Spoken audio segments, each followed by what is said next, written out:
Top quality और consistent performance के लिए सिर्फ सिल्वर पंप नाम याद रखना। ಯುಗಾದಿ ಹಬ್ಬದ ಸಂಭ್ರಮದಲ್ಲಿ ಜನ ಇದ್ದಾರೆ. ಅದರ ನಡುವೆನೇ ಹಾಲಿನ ದರ ಏರಿಕೆಯ ಬಿಸಿ, ವಿದ್ಯುತ್ ದರ ಏರಿಕೆಯ ಬಿಸಿ ಕಾಡ್ತಾ ಇದೆ ಜನರಿಗೆ. ಯುಗಾದಿ, ರಂಜಾನ್ ಎಲ್ಲ ಸಾಲಾಗಿ ಹಬ್ಬಗಳು ಬರ್ತಾ ಇದೆ. ಅದರ ನಡುವೆನೇ ಬೆಲೆ ಏರಿಕೆಯ ಬಿಸಿ. ಹಬ್ಬ ಮುಗಿಸಿ 2ನೇ ದಿವಸಕ್ಕೇನೆ ಬೆಲೆ ಏರಿಕೆಯ ಬಿಸಿ. ಗ್ರಾಹಕರು ಕೂಡ ಬಹಳ ಆಕ್ರೋಶವನ್ನ ವ್ಯಕ್ತಪಡಿಸ್ತಾ ಇದ್ದಾರೆ. ಈ ದುಬಾರಿ ದುನಿಯಾದಲ್ಲಿ ಬದುಕೋದು ಹೇಗೆ ಅಂತ ಜನ ಪ್ರಶ್ನೆ ಮಾಡ್ತಾ ಇದ್ದಾರೆ. ಆಮೇಲೆ ಇದಕ್ಕೆ ಸಂಬಂಧಪಟ್ಟಂಗೆ ಪಾರ ವಿರೋಧದ ಚರ್ಚೆ ಕೂಡ ನಡೀತಾ ಇದ್ದು, ಕಾಂಗ್ರೆಸ್ ಸರ್ಕಾರ ಅಧಿಕಾರಕ್ಕೆ ಬಂದ ಮೇಲೆ ಈ ಟರ್ಮಲ್ಲಿ ಎಷ್ಟು ಬಾರಿ ಇವರು ಹಾಲಿನ ದರ ಏರಿಸಿದ್ದಾರೆ ಅಂತ ಹೇಳ್ಕೊಂಡು ಬಿಜೆಪಿ ಕೂಡ ಕೆಲ ಟ್ವೀಟ್ಗಳನ್ನು ಮಾಡಿ ಟೀಕೆ ಮಾಡ್ತಾ ಇದೆ. ಅದನ್ನು ಮುಂದಿನ ಹಂತದಲ್ಲಿ ನಿಮಗೆ ತೋರಿಸ್ತೀವಿ. ಹಾಲಿನ ದರ ನಾಡದಿಂದ 1ನೇ ತಾರೀಕಿಂದ ಎಷ್ಟೆಷ್ಟು ಆಗ್ತಾ ಹೋಗುತ್ತೆ. ಈಗ ವಿಚಾರ ಏನು ಅಂತ ಅಂದ್ರೆ, ಇಲ್ಲಿ ಒಂದು ಗೊಂದಲ ಇತ್ತು, ಬಟ್ ಅದನ್ನು ಕೂಡ ಸರ್ಕಾರ ಕ್ಲಿಯರ್ ಮಾಡಿದೆ. ಕೆಲ ತಿಂಗಳುಗಳ ಹಿಂದೆ 50 ml ಹಾಲನ್ನ ಹೆಚ್ಚಿಗೆ ಕೊಟ್ಟು 2 ರೂಪಾಯಿ ಹೆಚ್ಚಿಗೆ ವಸೂಲಿ ಮಾಡ್ತಾ ಇತ್ತು KMF. ಈಗ 50 ml ಕಡಿತಾ ಆಗಿದೆ, 2 ರೂಪಾಯಿನೂ ಕಡಿತಾ ಆಗಿದೆ. ಅದನ್ನು ಹೊರತುಪಡಿಸಿ 4 ರೂಪಾಯಿ ಹೆಚ್ಚಾಗಿದೆ. ಬಡ ಮಧ್ಯಮ ವರ್ಗದ ಮೇಲೆ ಇದು ಬಹಳ ಬರೆ ಬಿದ್ದಂಗಾಗಿದೆ. ಟ್ವೀಟ್ ಮುಖೇನವಾಗಿ ಸಿಎಂ ವಿರುದ್ಧ ಆರ್ ಅಶೋಕ್ ಕಿಡಿಕಾರಿದ್ದಾರೆ. ಕಾಂಗ್ರೆಸ್ ಸರ್ಕಾರದಿಂದ 3ನೇ ಬಾರಿ ಹಾಲಿನ ದರ ಏರಿಕೆ ಅಂತ ಹೇಳಿ ಟೀಕೆ ಮಾಡ್ತಾ ಇದ್ದಾರೆ. ಯಾವಾಗ 2024ರ ಜೂನ್ ತಿಂಗಳಲ್ಲಿ ನಂದಿನಿ ಹಾಲಿನ ದರ 2 ರೂಪಾಯಿ ಏರಿಕೆ ಆಯಿತು. ಇದೀಗ 2025ರ ಮಾರ್ಚ್ನಲ್ಲಿ 4 ರೂಪಾಯಿ ಏರಿಕೆ ಆಗಿದೆ.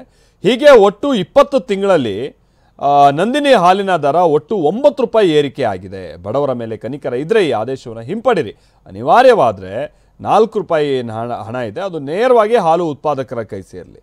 ಗ್ರಾಹಕರ ಜೇಬಿಗೆ ಸರ್ಕಾರ ಈ ರೀತಿಯಾಗಿ ಕತ್ತರಿ ಹಾಕಿದ್ರೆ ನಾವು ಹೋರಾಟ ಮಾಡಬೇಕಾಗುತ್ತೆ ಅಂತ ಆರ್ ಅಶೋಕ್ ಎಚ್ಚರಿಕೆಯನ್ನು ಕೊಟ್ಟಿದ್ದಾರೆ. ಸಿದ್ದರಾಮಯ್ಯನವರೇ ತಾವು ಅಧಿಕಾರಕ್ಕೆ ಬಂದ ಮೇಲೆ 20 ತಿಂಗಳಲ್ಲಿ ಹಾಲಿನ ದರ 3 ಬಾರಿ, ಅಲ್ಲಿಗೆ ಒಟ್ಟು 9 ರೂಪಾಯಿ ನೀವು ಹೆಚ್ಚಿದ್ದೀರಿ ಅಂತ ಸಿಟ್ಟನ್ನು ವ್ಯಕ್ತಪಡಿಸಿದ್ದಾರೆ.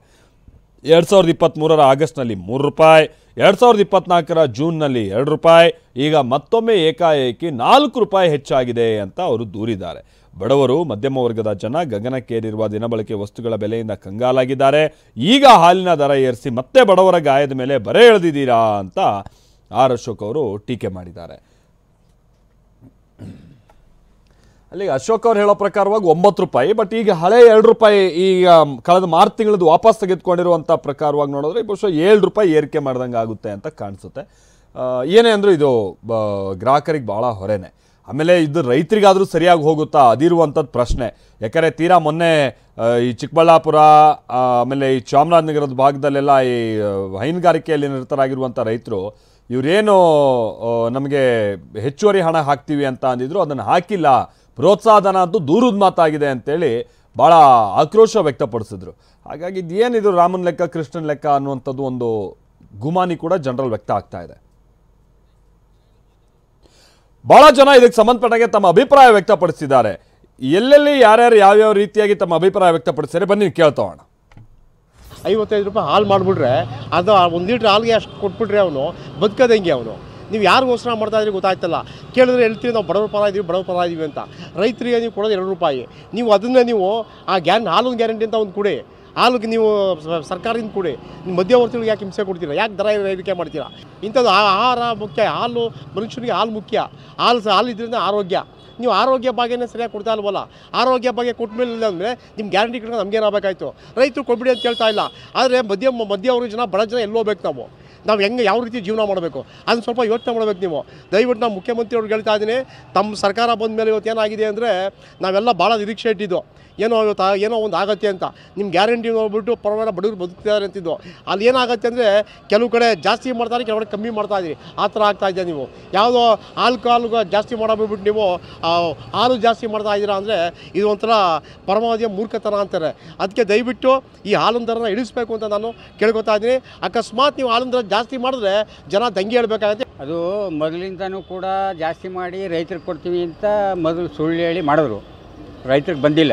ಈಗಲೂ ರೈತರಿಗೆ ಕೊಡ್ತೀವಿ ಅಂತ ಹೇಳ್ತಾರೆ, ಇದು ಸುಳ್ಳೇ. ಬರಲ್ಲ, ಅದು ದುಡ್ಡು ಬಂದೇ ಇಲ್ಲ, ಕೊಟ್ಟಿಲ್ಲ, 1 ರೂಪಾಯಿನೂ ಕೊಟ್ಟಿಲ್ಲ.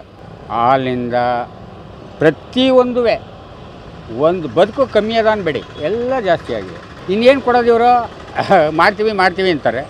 ಸಾಮಾನ್ಯ ಜನಕ್ಕೆ ಗ್ಯಾರಂಟಿಗಳೆಲ್ಲ ಕೊಟ್ಟುಬಿಟ್ಟಿದೆ. ಈಗ ಕರೆಂಟ್ ಬಿಲ್ ಜಾಸ್ತಿ ಮಾಡಿದ್ರು, ಬಸ್ ಫೇರ್ ಜಾಸ್ತಿ ಮಾಡಿದ್ರು, ಮತ್ತು ಹಾಲಿನ ದರ ಜಾಸ್ತಿ ಮಾಡಿದ್ರು, ರೇಷನಲ್ಲಿ ಜಾಸ್ತಿ ಮಾಡಿದ್ರು. ಪ್ರಯೋಜನ ಬಂತು, ತಗೊಂಡೋಗಿದೆ. ಇಲ್ಲಿ ಕೊಟ್ಟರು ಅಲ್ಲಿ ಕಿತ್ಕೊಂಡ್ರು, ತಗೊಂಡೋಗಿದೆ.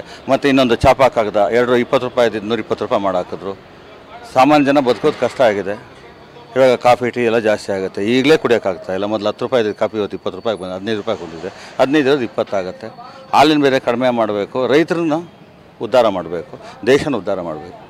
ಯಾವ ಗ್ಯಾರಂಟಿ ಬೇಡ ಅಂತ ನಾವು ಕೇಳ್ಕೊತೀವಿ. ಹಾಲ್ ರೇಟ್ ಜಾಸ್ತಿ ಮಾಡಿದ್ದಾರೆ, ಮಾಡಲಿ, ರೈತರು ಕೊಡಲಿ, ರೈತರು ಕಷ್ಟಪಡ್ತಾರೆ, ಕೊಡಲಿ. ರೈತರಿಗೆ ಹಸು ಸಾಕಣೆ ಮಾಡಿರೋರಿಗೆಲ್ಲ ಹಾಲ್ ರೇಟ್ ಜಾಸ್ತಿ ಮಾಡಿ ಅನುಕೂಲ ಮಾಡಿಕೊಟ್ಟವ್ರೆ. ಅದು ತಕ್ಕಂಗೆ ನಮಗೆ ಸೇರ್ಬೇಕು ಆ ದುಡ್ಡು. ಅದು ಅವ್ರಿವ್ರು ಬಳಸ್ಕೋದು ಬೇಡ. ಈಗ ಒಟ್ಟು ಬಸ್ ರೇಟ್ ಜಾಸ್ತಿ ಆಗದೆ, ಜೋಳದ ರೇಟ್ ಎಲ್ಲ ಜಾಸ್ತಿ ಆಗದೆ, ರೇಷನ್ ಎಲ್ಲ ಜಾಸ್ತಿ ಆಗದೆ. ಹೆಂಗೆ ಜೀವನ ಮಾಡೋದು? ಏನು ಗ್ಯಾರಂಟಿ ಯೋಜನೆ ಮಾಡಿ ಅದಕ್ಕೆ ಕಾಸು ಜೋಡಿಸೋಂಥ ಕೆಲಸದಲ್ಲಿ ಏನದ್ರ ಮೇಲೆ ಜನ ಜಾಸ್ತಿ ಯೂಸ್ ಮಾಡ್ತಾರೋ ಅದ್ರ ಮೇಲೆಲ್ಲ ಬೆಲೆ ಏರಿಕೆ ಮಾಡ್ತಾ ಇದ್ದಾರೆ. ಅದೇ ಪ್ರಕಾರ ಇವತ್ತು ಹಾಲಿನ ಮೇಲೆ ಏರಿಕೆ ಮಾಡಿದ್ದಾರೆ, ಮತ್ತು ಬಸ್ಸಿಂದು ದರ ಏರಿಕೆ ಮಾಡಿದ್ದಾರೆ. ಇನ್ನೆರಡು ಖಾಲಿ ಇದೆ, ಗಾಳಿ ನೀರು ಮಾಡಿಬಿಟ್ರೆ